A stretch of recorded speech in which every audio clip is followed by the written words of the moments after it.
Assalamualaikum warahmatullahi wabarakatuh.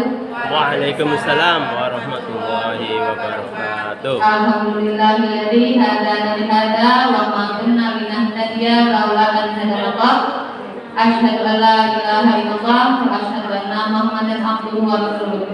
Allahumma shalli ala Muhammad wa ala ali Muhammad kama shallaita ala Ibrahim wa ala ali Ibrahim fil alamin innaka Hamidum Majid. Rabbi shrah li sadri wa yassir li amri wahlul 'uqdatam min lisani yafqahu qawli.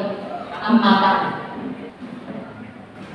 Yang pertama adalah puji syukur kehadirat Allah Subhanahu wa taala yang telah begitu banyak memberikan nikmatnya kepada kita semua. Salah satunya adalah nikmat apa ya Bu? Pak? Sehat. Betul. Buat apa uangnya banyak kalau berbaring di rumah sakit? Yang selanjutnya, terima kasih kepada ibu bapak semua yang sudah mendaftar dengan senang hati. Semoga nanti pulang mendapat ilmu yang bermanfaat. Dan kalau ada hal baik, silahkan diaplikasikan dalam aksi nyata di kelas bapak ibu semuanya. Kemudian, ini karya saya di situ tertulisnya sebagai penulis buku bagi SBM. Ini karya saya banyak, tapi saya masih belum puas karena saya melihatnya orang-orang yang di atas saya. Karena saya pernah ikut pengajian, ketika kamu melihat ilmu, lihatlah orang yang di atas kamu. Berkaitan dengan ilmu, lihatlah orang yang di atas kamu, sehingga kamu akan selalu tidak puas dengan ilmu yang kamu miliki. Tapi ketika kamu melihat harta, lihatlah yang di bawah kamu, sehingga kamu bersyukur dengan apa yang kamu miliki. Dan pembuka ini ketika kegiatan pembelajaran, Bapak Ibu mempraktekkan nggak istilah kesepakatan kelas? Mempraktekkan? Oke. Kata-katanya adalah fokus selama kegiatan berlangsung. Kemudian demi 3 aspek kompetensi numerasi: pengetahuan profesional, praktik pembelajaran profesional, pengembangan profesi. Saya mau terus tahapan membangun numerasi secara informal di dalam pembelajaran di sekolah ada 5, ada 4 ini. Kemudian cepat saja, kompetensi guru dibutuhkan untuk menyadari bahwa numerasi bukan hanya sekedar konsep yang abstrak, tetapi bagaimana mengaplikasikannya dalam permasalahan sehari-hari. Selanjutnya, numerasi terdiri dari 4 tahap: tahap berkembang, tahap layak, tahap cakap, dan tahap mahir. Kalau dalam tahap berkembang ditandai dengan apa Bu? Pak? Tahap berkembang. Ada yang tahu? Tahap berkembang. Anak dalam tahap berkembang,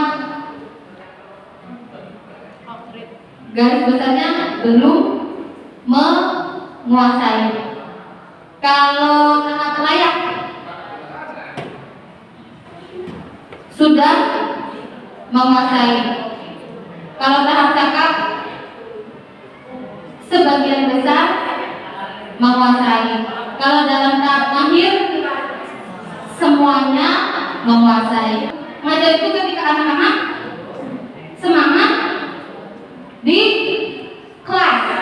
Yang kedua, semuanya apa? Aktif. Kita ngajar 32 anak, maka ada 32 anak yang harus aktif. Yang selanjutnya, praktik pembelajaran profesional terdiri dari aspek lingkungan belajar, aspek lingkungan pembelajar, aspek perencanaan, terus aspek pembelajaran, terus asesmen. Nah, ini kita nanti mau bahas tentang asesmen. Dan sepertinya ini hampir di ujung kalau di PPT saya. Komponen konten numerasi terdiri dari bilangan, yaitu kemampuan yang meliputi representasi, sifat urutan operasi beragam jenis bilangan, terus kemudian pengukuran dan geometri, data dan ketidakpastian, kemudian aljabar. Rangka unsur soal asesmen yaitu pilgar, pilihan ganda kompleks, menjodohkan, desain singkat, dan urean. Ini rapat pendidikan. Bapak Ibu udah pernah faktor pendidikan sekolah masing-masing? Pernah? Bisa Bu? Bisa? Nilai numerasinya, kita fokuskan nilai numerasi berapa Bu? Nilai numerasinya bagus nggak? Kalau ini kurang, kalau merah kurang. Kalau sampainya bagus, ininya hijau. Hijau, berarti hijau, kuning, merah. Kalau ini merah. Kenapa nilai numerasi literasi murid-murid kita rendah? Tantangannya apa Bu? Ada yang bisa menjawab? Tantangannya apa? Malas baca. Ada lagi? Tantangan bagi kita sebagai guru apa?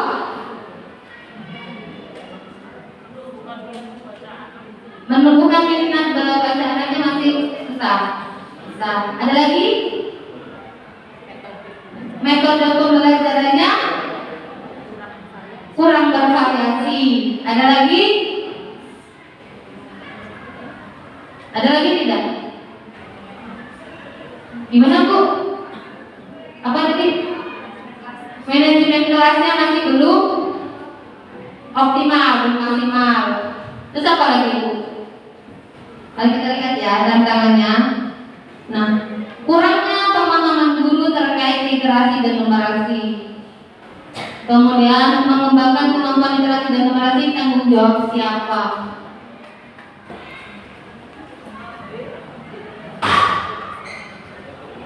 Kemudian kapan dan bagaimana literasi dan numerasi diajarkan ke siswa? Integrasi literasi dan numerasi dalam laporan bahasa Indonesia ke matematika, rendahnya pemahaman konsep matematika dan rendahnya kemampuan literasi. Ini tantangannya. Ini tantangannya milik siapa Bu? Pak? Milik murid atau milik kita?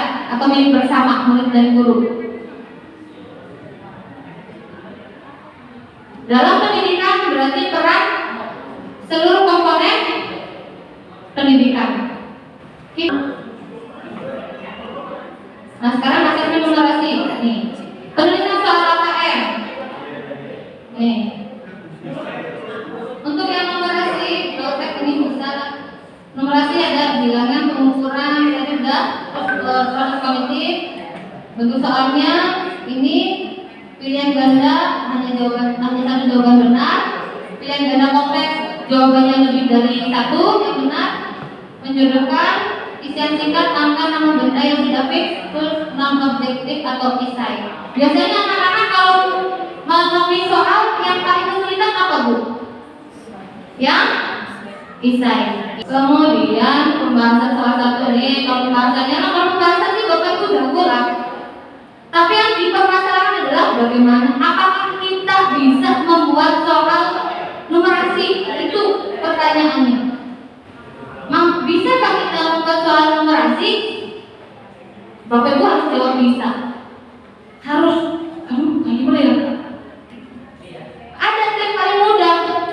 Kalimatnya sama, angkanya aja diganti. Itu udah soal milik Bapak Ibu. Ya kan? Misalnya soalnya 78 tapi diganti jadi 36. Nanti Bapak Ibu akan mendapat tugas membuat soal asesmen numerasi sebagai bahan hasil karya workshop. Karena kan ini materinya sudah, nanti 2 jam khusus untuk workshop didampingi saya dan Bapak Ibu pengurus semuanya. Demikian dari saya. Kurang lebihnya saya mohon maaf sekali kalau tidak sempurna ya Bapak Ibu.